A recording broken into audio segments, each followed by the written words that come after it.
Oh, hello. Today we are asking a question: should you buy a Heathrow scientific mini vortexer? Um, should you buy a vortex mixer in general, I suppose? So this was very kindly sent to me by one of my subscribers who goes by Crimson Templar, who sent me it as a gift because I was talking on the hobby stream that I do on Tuesdays and Thursdays, 7 p.m. till 10 p.m. UK time, about how normally I mix paints with an electric back massager, which is quite loud, and I couldn't turn that on stream because it would deafen everybody. So I was mixing them by hand, and he felt so sorry for me that he decided to send me this all the way over from the US. So thank you so much again to Crimson Templar. Because of that, I can't really, when something's a gift, you don't really consider whether it was worth the money. So it's difficult to talk about the value, but I will touch on something about the prices at the end. So as you open the box, this is what it looks like. And then when you get all the stuff out, it looks like this. So we just go through the components first of all. So obviously in the middle here, you've got the unit itself. You've got the power adapter. And then it's one of those adapters that takes one of the different plugs. So of course here we have the superior British 3-pin power socket, and here we have a selection of power sockets for countries that have 2-pin power supplies. You know better than me what kind of power supply you need where you are, so if you see yours in the picture, then you can go ahead and order one of these for yourself. Otherwise you'll need some kind of adapter. It comes in this little bag. It comes with a spare grey rubbery thing, so if this grey rubbery bit gets damaged or torn, I've got a spare one in the drawer. And it comes with one of those manuals that looks really thick, and then you look at the front and you realise only pages 2, 3, 4, 5, 6, 7 and 8 are in English, and most of what they are is safety warnings that are pretty irrelevant. Hello. Right, so we're in the streaming setup, even though it is not a stream. If you've never joined one of my hobby streams, you'll be familiar with all the framing and stuff. And we're going to look at the mini vortexer. So here's a paint. This is Ulthuan Grey. As you can see, it's got that rich vein of black, where it's the pigments come away from the carrier. Let's see how the mini vortexer handles it. I'm going to be quiet so you can hear how much noise it makes as well.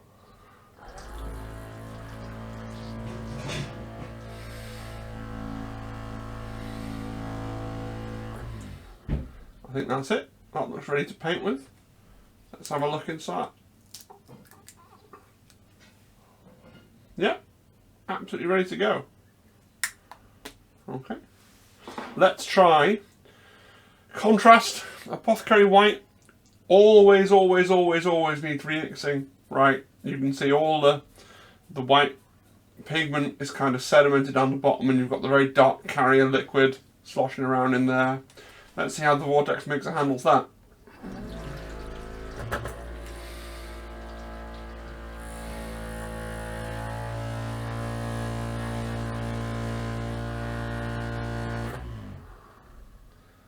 Oh, bit more, bit more.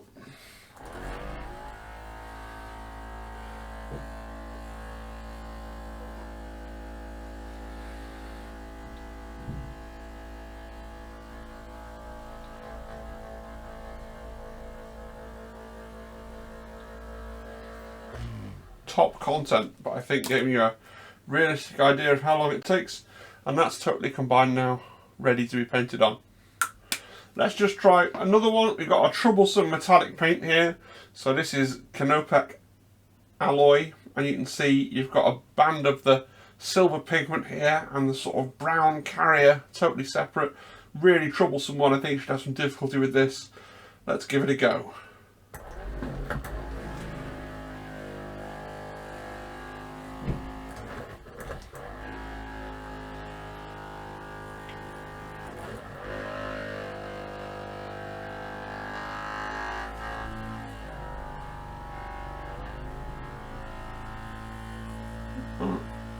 It does seem to be struggling with this one. This might be a bridge too far.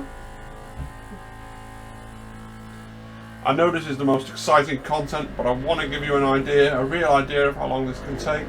Oh, it is starting to combine. Let's try it the other way up. Oh, you can see that. I don't know if the camera can see it, but I can see that starting to combine.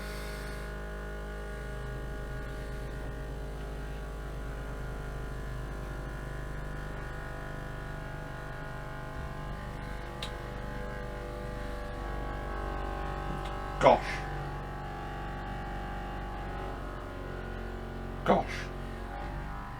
Right, I think, just for the sake of sanity and not making a 15-minute video, I might take that off now.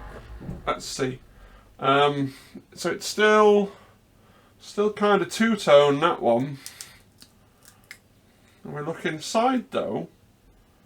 Actually, the paint is pretty much ready to go. So there's some, I would say, some staining to the outside of the tub, but I reckon the paint's pretty well combined.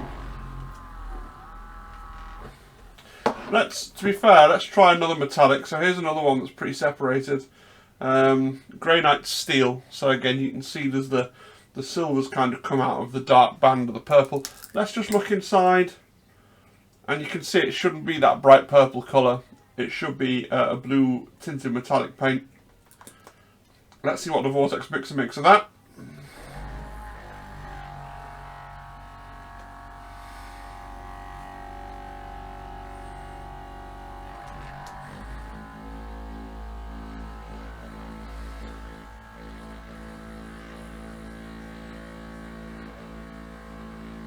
Okay.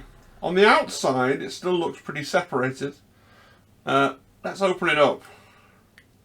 See, inside, you see that's much better. There's still a bit of that purple carrier. I think with a few more minutes, you'd get that really nicely combined. Let's try it upside down as well.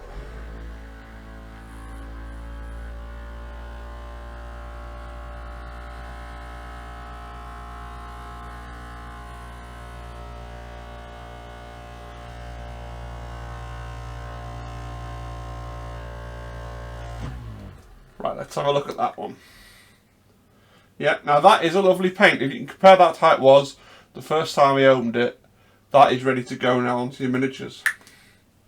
So, I think it's for you to draw your own conclusion, but that's the demonstration anyway. Next slide, please. As I alluded to at the start of the video, I'm going to talk about price a little bit. So, the one that I've got here was ordered from Amazon in the US, and I've put the link for that down below. If you go onto the UK Amazon and search for Vortex Mixer, you get a really wide range of mixers. I've always been put off buying one because I don't understand how you can have one for $34.99, one for $86.99, and one for $56.99. That is a real range of price points. So I don't know what's worth spending for, what's cheap and nasty, or yeah, it's just really difficult to assess value when there's so many available on the market at such a wide variety of price points. If you've bought a vortex mixer that isn't the one reviewed here, but maybe it's one of these or another one that's available in the UK or in Europe or somewhere else, and you have a good experience of it, please pop your remarks down in the comments. But as I said, the one we've reviewed here, the mini vortexer, you know, although it's only available on Amazon's American website, it will ship quite handily over to me in the UK and presumably to anyone else in the world as well. Okay, final thoughts. As I say, I put the Amazon link in the description. This is just a straightforward Amazon link. It's not an affiliate link. I'm not getting anything back from this one. This isn't a paid sort of shilling or an advertisement. If anyone has any more third-party hobby gear recommendations that they'd like me to review, it's not mandatory to send me them free of charge to review, although, of course, all donations are gratefully received. And because I mentioned them, I will do a quick plug for my hobby streams. So at the minute, if you're watching this near when it's uploaded, I'm doing hobby streams every Tuesday and Thursday, 7 PM to 10 PM UK time. And they're quite fun. We had quite a lot of people in. We had about 7 or 8 people in last night and it was really good chat. So come along and hang out there and get your own hobby on at the same time if that is something that interests you. All right, thanks guys, that's all for today. Cheerio.